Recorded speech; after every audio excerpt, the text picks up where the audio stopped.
Welcome back. With severe obesity affecting nearly 10% of Americans, more doctors are urging patients to look at medical treatments along with diet and exercise. Bradley Blackburn has the story of one woman who says her life was changed when she got weight loss surgery.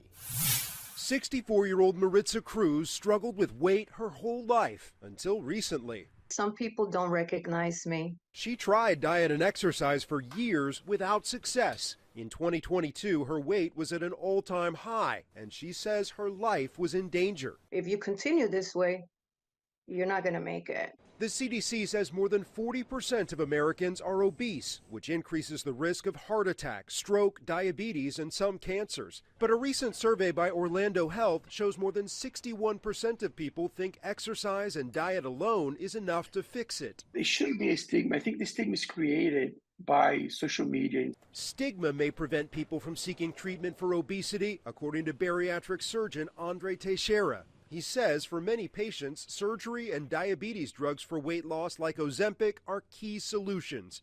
They carry risks, but he argues chronic obesity is an even bigger danger. Surgery is definitely not an easy way out. There's a lot more tribulations afterwards that you have to deal with, but the risk mitigates the outcomes issues that you can have without going untreated. Dr. Teixeira performed bariatric surgery on Cruz, who has since lost nearly 100 pounds.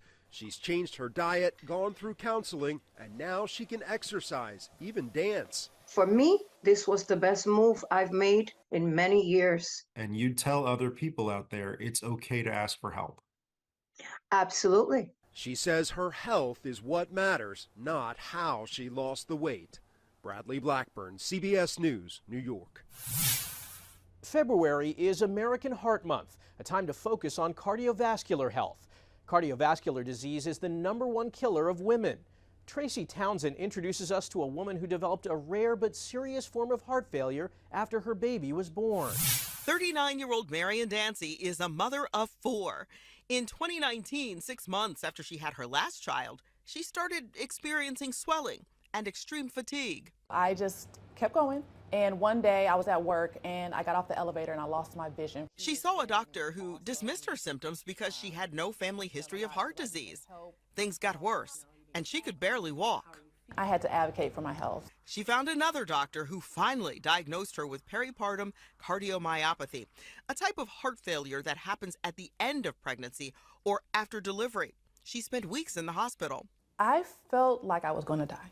While peripartum cardiomyopathy is rare, according to the American Heart Association, it's more common and deadly among Black women. We're not sure why. It may have to do with genetics, though. Cardiologist Dr. Harmony Reynolds with NYU Langone Health says women need to be aware of other complications during pregnancy that can have an impact later. Pregnancy is a form of a stress test for women.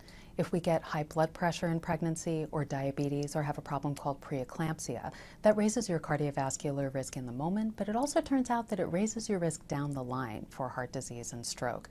Marion says she had to change her diet, go to cardiac therapy, and exercise. She also had therapy for her mental health. I had a high-stress life. I had a career. I had 4 children. I know now that I matter.